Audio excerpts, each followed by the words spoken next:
Paz del Señor. En este estudio quisiéramos acompañar al Señor en un día típico de su ministerio en Capernaum. Día sábado, en la mañana. Dice así: Pero había en la sinagoga de ellos un hombre con espíritu inmundo que dio voces, diciendo: ¿Qué tienes con nosotros, Jesús Nazareno? ¿Has venido para destruirnos? Sé quién eres, el Santo de Dios. Pero Jesús le reprendió diciendo: Cállate y sal de él. Y el espíritu inmundo, sacudiéndole con violencia y clamando a gran voz, salió de él. Y todos se asombraron de tal manera que discutían entre sí diciendo: ¿Qué es esto? ¿Qué nueva doctrina es esta que con autoridad manda aún a los espíritus inmundos y le obedecen? Y muy pronto se difundió su fama por toda la provincia alrededor de Galilea. Esto es la mañana. Luego de la sinagoga, al salir, vinieron a casa de Simón y Andrés con Jacobo y Juan.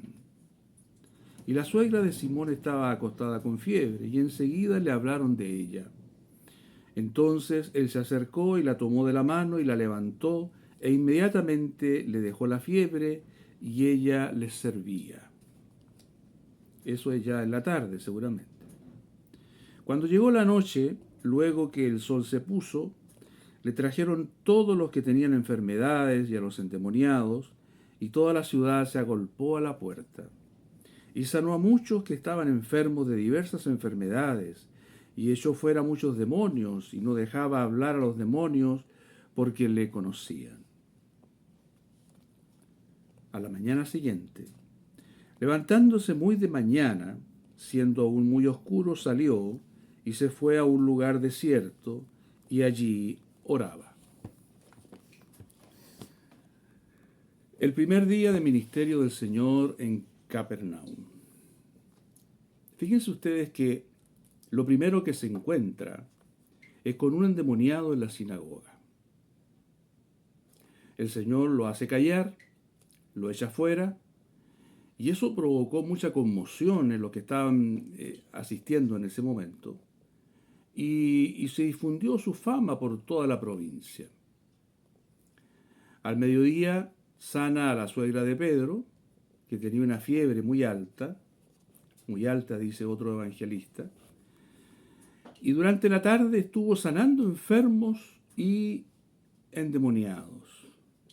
Muchos, dice, muchos que estaban enfermos de diversas enfermedades, y echó fuera muchos demonios. Vamos a ver aquí el Señor entonces, no enseñando, sino haciendo cosas. Y vamos a ver qué lecciones podemos aprender de eso. Hay este aspecto poco validado en el ministerio del Señor. Esto de echar fuera demonios. Estos episodios que se narran aquí muestran que cuando Él comenzó su ministerio, había una abundante actividad demoníaca que se manifestó con su sola presencia.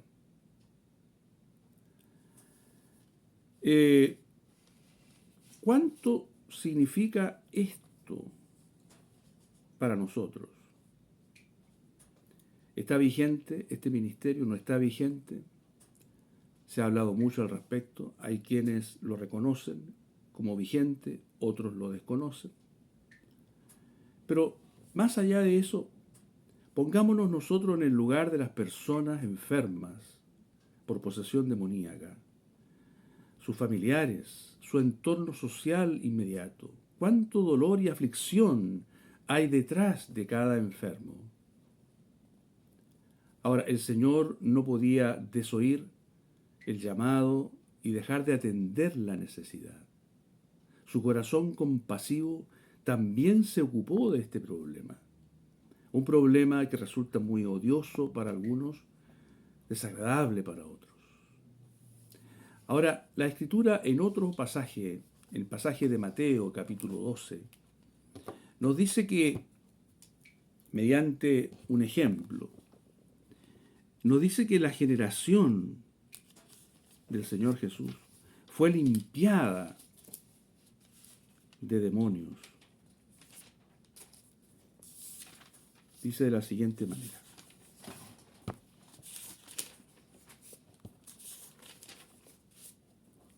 Cuando el espíritu inmundo sale del hombre, anda por lugares secos buscando reposo y no lo halla. Entonces dice, volveré a mi casa de donde salí, y cuando llega la halla desocupada, barrida y adornada. Entonces va y toma consigo otros 7 espíritus peores que él, y entrados moran allí. Y el postrer estado de aquel hombre viene a ser peor que el primero. Así también acontecerá a esta mala generación. Cuando el Señor Jesús comienza su ministerio, comienza a ocurrir una serie de hechos de liberación de demonios que literalmente barrieron con toda la generación en Israel. Ahora, hay un pasaje contiguo a este que he leído que nos explica qué sucedió y por qué hubo tanto movimiento de liberación en los días del Señor Jesús. A él lo acusaban de echar fuera a los demonios por Beelzebú. Pero él les replicó, ¿y si yo echo fuera a los demonios por Beelzebú, por quién los echan vuestros hijos? Por tanto, ellos serán vuestros jueces. Pero si yo por el Espíritu de Dios echo fuera a los demonios, ciertamente ha llegado a vosotros el reino de Dios. Acuérdense lo que él comenzó predicando. Arrepentidos porque el reino de los cielos se ha acercado. Porque ¿cómo puede alguno entrar en la casa del hombre fuerte y saquear sus bienes si primero no le ata? Y entonces podrá saquear su casa. Lo que hizo el Señor a la luz de estas palabras, utilizando estos términos, fue un verdadero saqueo de la casa y de los bienes de Satanás. Muchos endemoniados fueron liberados. Muchos oprimidos por el diablo fueron sacados de las cárceles de esa opresión. Ahora, si no atas al hombre fuerte, no puedes tomar sus bienes, no puedes saquear su casa. O sea que para que el Señor pudiera tomar estos bienes, saquear esta casa, liberar a estos enfermos, tuvo que atar primero al hombre fuerte. Hay un versículo que ustedes conocen muy bien, que nos ayuda a explicar esto. Y luego el Espíritu, dice Marcos 1:12, le impulsó al desierto y estuvo allí en el desierto 40 días.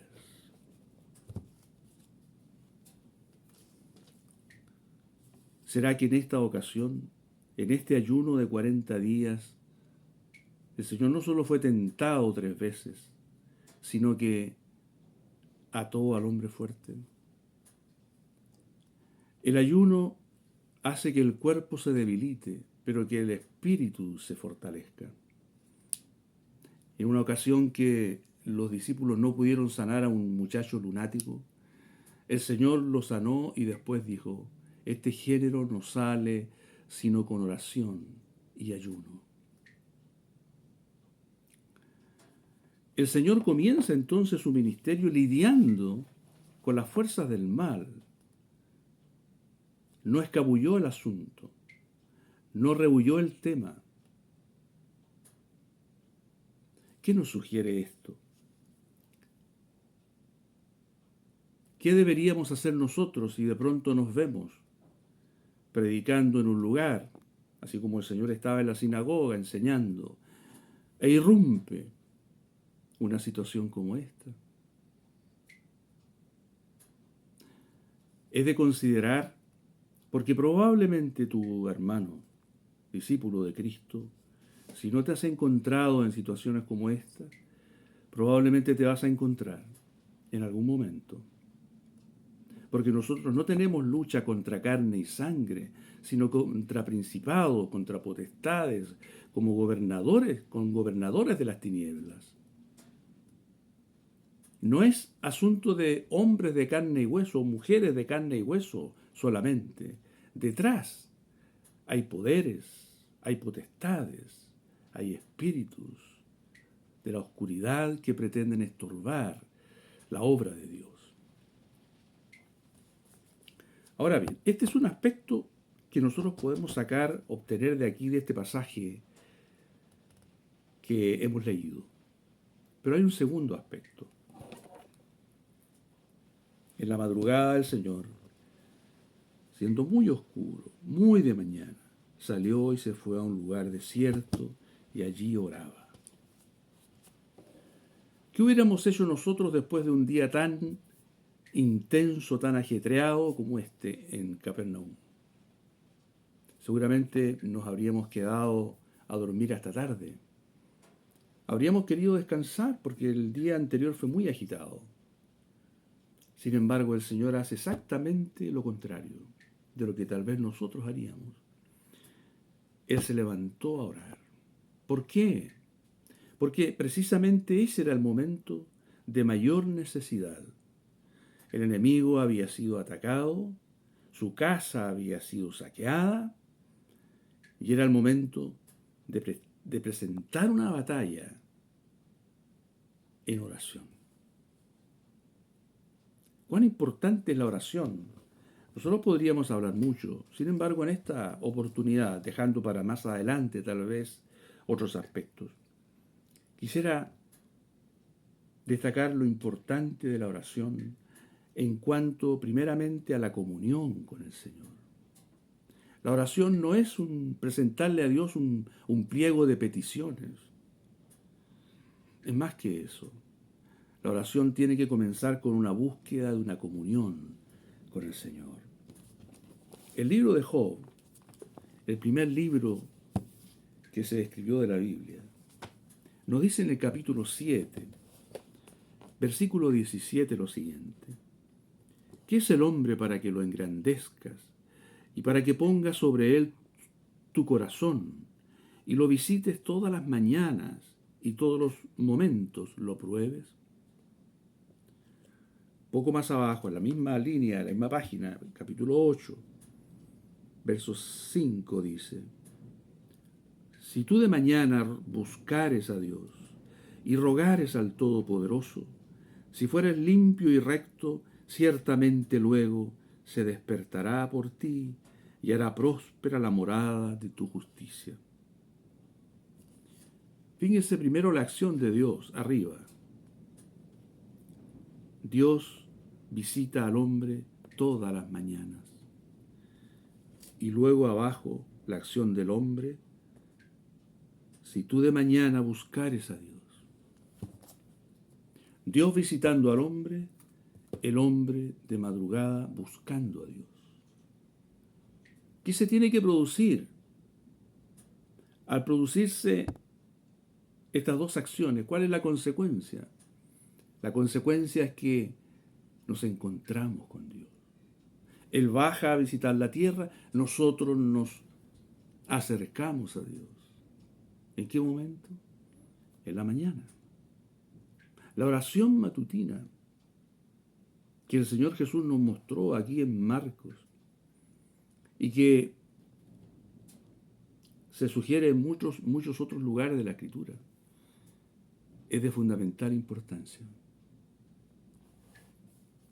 Veamos en Isaías, capítulo 50.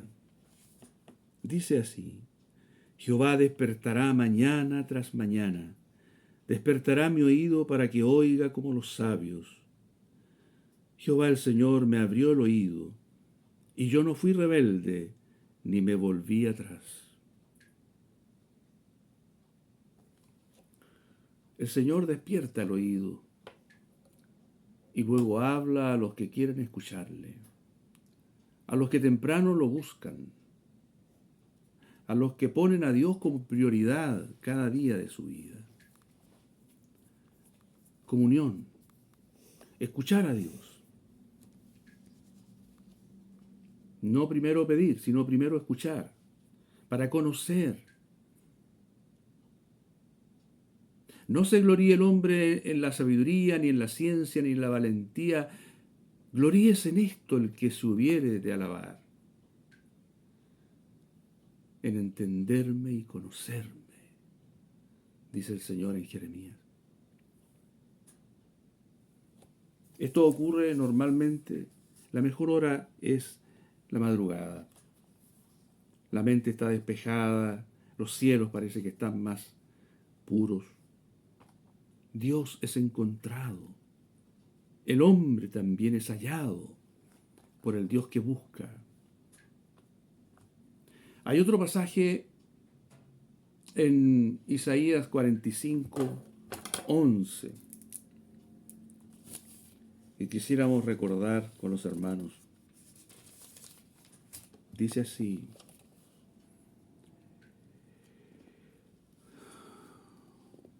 así dice Jehová, el Santo de Israel y su formador. Preguntadme de las cosas por venir, mandadme acerca de mis hijos y acerca de la obra de mis manos.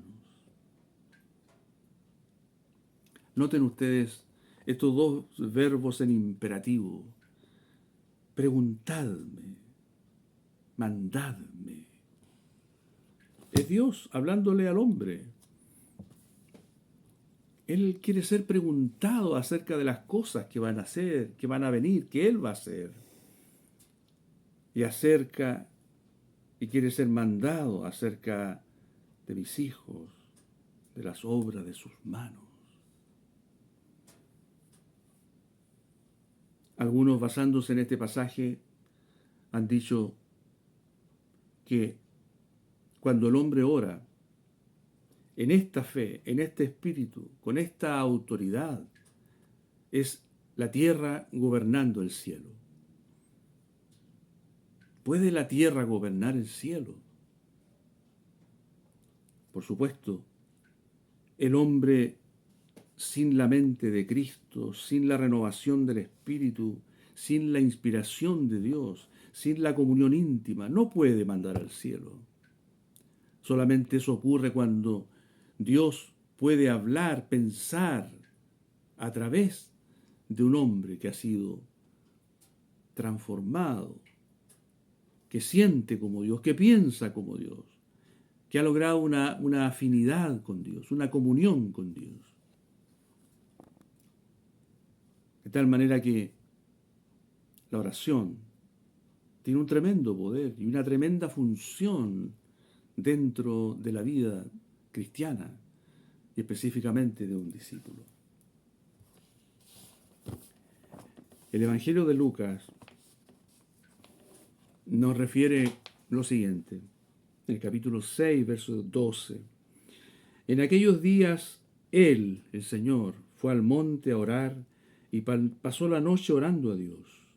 Y cuando era de día, llamó a sus discípulos y escogió a 12 de ellos, a los cuales también llamó apóstoles.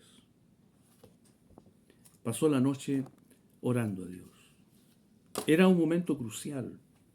Tenía que elegir a los 12 apóstoles. De entre los cientos de discípulos o tal vez miles, escogió a 12 para que fueran apóstoles. ¿Y dónde estaba la principal dificultad de esta elección? Estaba en Judas Iscariote. Él no podía equivocarse. Él no podía dejar fuera a Judas. Era parte del designio de Dios. Y Judas habría de cumplir, pese a él mismo, una labor muy importante en los propósitos eternos y en los designios eternos de Dios. Pasó la noche entera orando. Ahora bien, en otra ocasión dice la Escritura que cuando el Señor multiplicó los panes, los judíos estaban tan entusiasmados que quisieron hacerle rey. ¿Qué hizo el Señor? Dice que se apartó a un monte solo para orar, seguramente. Otro momento crucial. Y la oración está ahí, presente. Luego en el Getsemaní. ¿Qué podemos decir del Getsemaní?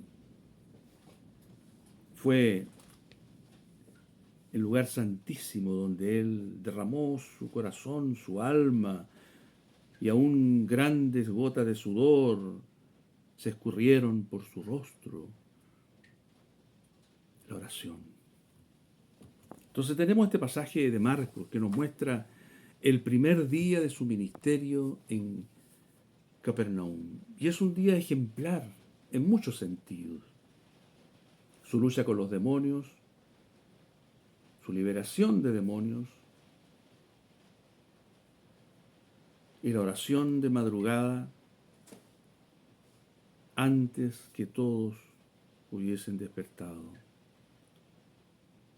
Después Pedro llegó donde él y le dice, Señor, nos esperan en tal lado, nos necesitan, etc.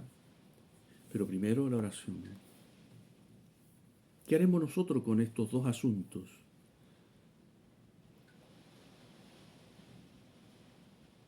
¿Qué significa atar al hombre fuerte en nuestro caso? ¿Qué significa el ayuno en nuestro caso? ¿Qué significa la oración en nuestro caso? Creo que en todas estas cosas tenemos que ser muy cautos, muy prudentes. Y en toda esta batalla espiritual siempre debemos dejarnos llevar, guiar por el Espíritu Santo.